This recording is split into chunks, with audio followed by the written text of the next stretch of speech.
নির্বাচনে বিধানসভার কেন্দ্রে নির্বাচন সম্পন্ন হয়েছে।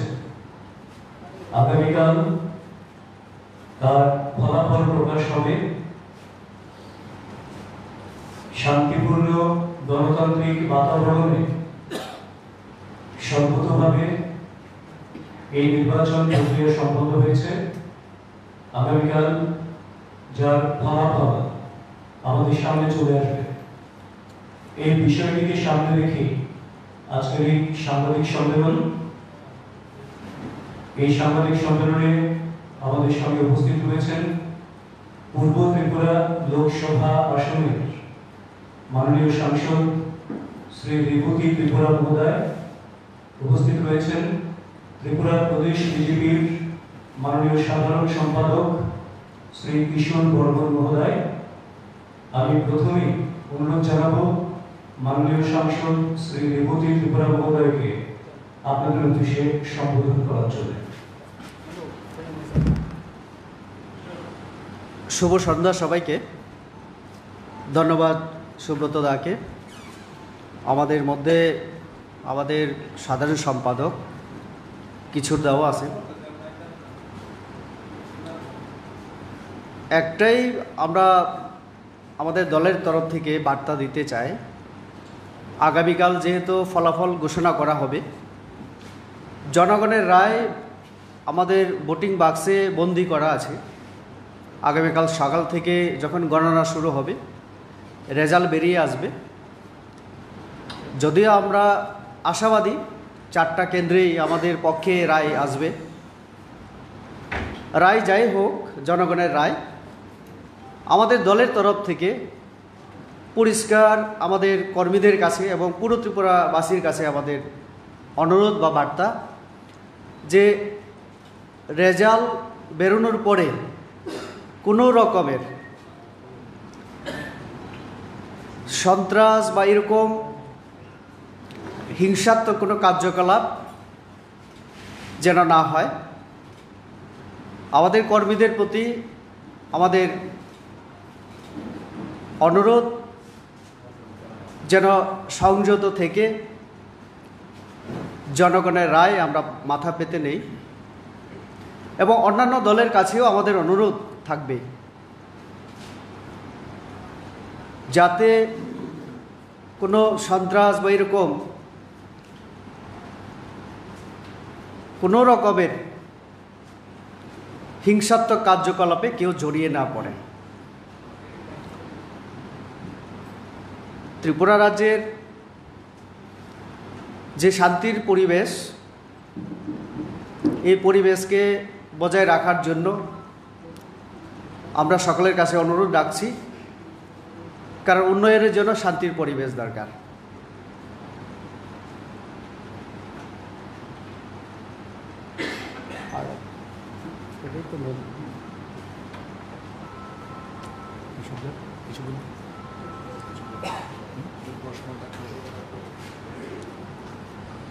মূলত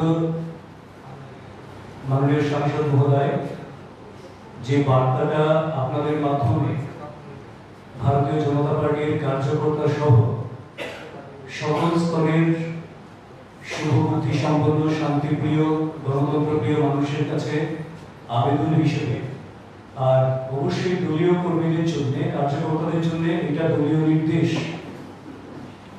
আমরা আশা করি আমাদের দলীয় কার্যকর্তারা যেমন সেই নির্দেশ পালন করবেন, সেই সঙ্গে বিরোধী দলের যারা রয়েছেন তাদের কাছেও আমাদের বিনম্র অনুরোধ, রাজ্যের শান্তি শৃঙ্খলা গণতান্ত্রিক পরিবেশ আপনারা বজায় রাখবেন এবং এই গণতান্ত্রিক নির্বাচনে সর্বতোভাবে শান্তিপূর্ণভাবে মোটামুটি প্রক্রিয়া সম্পন্ন হয়েছে।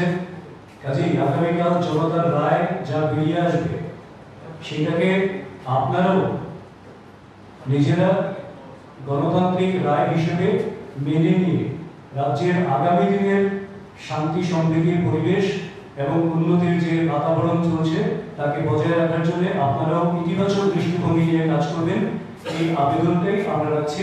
এবার আপনাদের যদি কোনো প্রশ্ন থাকে আপনারা জিজ্ঞেস করতে পারেন।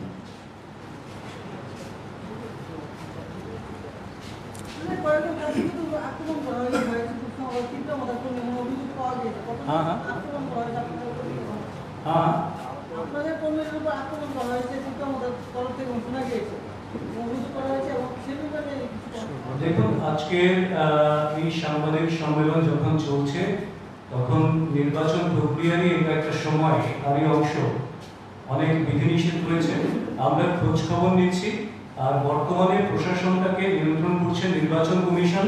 যাই হচ্ছে ঘটনার নিরিখে আমরা যথাযথ জায়গায় যথাযথ ব্যবস্থা গ্রহণের জন্য অনুরোধ জানাবো, আবেদন করব এবং তাদের সঙ্গে আমরা যোগাযোগ করব। এবং আমরা বিশ্বাস করি যে কোনো ঘটনা যদি হয় তাহলে উপযুক্ত ব্যবস্থা নির্বাচন কমিশন এবং পুলিশ প্রশাসন উভয়ই মিলে দেবে, সেটা আমরা বিশ্বাস করি। এই সকল কর্মী সমর্থকরা আগামীকাল যাবেন এই গণনা কেন্দ্রের বাইরে আপনাদের দলে, শাসক দলের কর্মী সমর্থকদের উদ্দেশ্যে কি বার্তা রাখবেন দলের তো? শুধুমাত্র যারা গণনা কেন্দ্রের বাইরে যাবেন তাই নয়, আমি যেটা বললাম, মাননীয় সাংসদ মহোদয় যেটা বললেন, গোটা রাজ্যে ভারতীয় জনতা পার্টির যারা কার্যকর্তা রয়েছেন সবার জন্যই এই বার্তা। গণনা কেন্দ্রের বাইরে হোক, অন্যান্য বিভিন্ন জায়গায় হোক, গোটা রাজ্যের যারা কার্যকর্তা রয়েছেন শান্তি শৃঙ্খলা বজায় রাখবেন, গণতান্ত্রিক রায়, গণদেবতার রায় মাথায় রেখে নেবেন এবং রাজ্যে কোনোভাবেই যাতে অরাজক অবস্থা, বিশৃঙ্খল অবস্থা তৈরি না হয় সেখানে কার্যকর্তারা ইতিবাচক দৃষ্টিভঙ্গি নিয়ে কাজ করবেন। আর রাজ্যের সমস্ত শুভবুদ্ধি সম্পন্ন গণতন্ত্র প্রিয় শান্তিপ্রিয় মানুষের কাছেও তাদের ইতিবাচক দৃষ্টিভঙ্গিকে সেই জায়গায় আমাদের সাহায্য করার জন্য, সরকারকে সাহায্য করার জন্য আমরা অনুরোধ জানাচ্ছি। আইপিএফটি থেকে একটা অংশ ত্রিপুরার মধ্যে যোগদান চলে যাবে এবং আইপিএফটি থেকে ত্রিপুরার মধ্যে আইপিএফটির মধ্যে আছে, তো সেই বিষয়ে আমি সাংসদ স্যারের কাছে জানবো কি বলছি। দেখুন, এটা শুধু আজকে নতুন নয়, আঞ্চলিক দলের একেবারেই 60-র দশক থেকে আমরা সেটা দেখছি। টিইউজেএস থেকে শুরু হয়েছিল, তারপরে সেই দলটা ভেঙে অনেক দল হয়েছিল, আবার একসঙ্গে একত্রে আবার নতুন দল। আজকেও সেটাই হয়েছে, আমি দেখেছি। আমাদের অগর দেববর্মা উনি মাথাতে ছিলেন, তার আগেও তিনি আইপিএফটিতেই ছিলেন, আবার পুরনো গড়ে আবার ওই একই সময় দেখলাম আমাদের সম্ভবত ধনঞ্জয় ত্রিপুরা, যে আমাদের সাবরুমের কোনো একটা ব্লকের বিএসসি চেয়ারম্যান, এবং বিক্ষুব্ধ যে কিছু নেতৃত্ব, মেবার জমাতিয়ার নেতৃত্বে সভাপতি আরও সাধারণ সম্পাদক হিসেবে নির্বাচিত হয়েছিলেন, তাদের মধ্যে এই ধনঞ্জয় ত্রিপুরা সাধারণ সম্পাদক হিসেবে নির্বাচিত হয়েছিলেন। উনি আজকে সম্ভবত ঘোষণা দিলেন যে মেবার জমাতিয়া আগামী 2 তারিখ জুলাইয়ে যোগদান করবেন মথাতে। আমার প্রশ্ন হচ্ছে, তাদের দুইটা দলেরই দাবি একই, ল্যান্ড, ত্রিপুরা ল্যান্ড। তো যারা এই যে দল পরিবর্তন করছেন তারাই বলুক আইপিএফটি দ্বারা গ্রেটার ত্রিপুরা ল্যান্ড হবে না, বা ত্রিপুরা ল্যান্ড হবে না, বা মথার দ্বারা গ্রেটার ত্রিপুরা ল্যান্ড হবে না, তারাই বুঝবেন। তো কাজে কোথায় গিয়ে কি হবে, আমি মনে করি, আমি আমার সোশ্যাল মিডিয়ার আমার অ্যাকাউন্ট থেকে আমি পোস্ট করেছি যে আসলে এটা আমরা যারা ত্রিপ্রাসা দাবি করি জনজাতিরা, আঞ্চলিক দলের রাজনৈতিক শিকার হচ্ছি আমরা। মানুষকে বোকা বানিয়ে কোনো উদ্যোগ আমরা দেখি না। আইপিএফটি ক্ষমতায় আসার পরে চুপচাপ হয়ে গেল, ঠিক মাথায় 1 বছর হয়ে যাচ্ছে এডিসিতে, তাদের কি মানে উদ্যোগ কোথায় গ্রেটার ত্রিপুরা ল্যান্ড পাওয়ার জন্য? না সেন্ট্রাল গভর্নমেন্টের সঙ্গে তাদের আলোচনা, না রাজ্য সরকারের কাছে কোনো আনুষ্ঠানিকভাবে কিছুই তো করছে না। একটা বিল পর্যন্ত আনতে তারা পারেনি। মৌখিক একটা তাদের কাউন্সিলের মধ্যে তারা বলেছে তাদের ত্রিপুরা ল্যান্ড চায়, তো এইভাবে তো হবে না। তো কাজেই যারা এক দল থেকে অন্য দলে যাচ্ছে ওই একই, মানে কি হবে তারাই বলতে পারে। ইলেকশন দপ্তর এবং পুলিশ প্রশাসনের কাজকর্ম নিয়ে কিছু বলবেন না, কেমন কাজ করেছে তাদের? আমি কি বলবো, নির্বাচন কমিশনই বলবেন, তাদের উপরে আমার বলার কোনো এখতিয়ার নেই। কাজে এখন চলছে, তাদের অধীনেই চলছি আমরা, নিয়ম বিধি চলছে। আপনারা খুশি তো? আমরা তো মোটামুটি খুশি। কোথাও কোথাও একটু সাধারণ যে হয়েছে, আমরা কমপ্লেন করেছি আমাদের একটু আগে আপনারাই জিজ্ঞেস করলেন মতিলাল দেববর্মা নামে একজন আক্রান্ত হয়েছেন, আর কিছু পুলিশের দ্বারাও আমাদের কিছু কর্মী আক্রান্ত হয়েছে। তো আমরা যেখানে আমাদের কমপ্লেন করার কথা সেখানে আমরা করেছি, অভিযোগ করেছি। পুলিশ এবং নির্বাচন কমিশন সেটা দেখবে।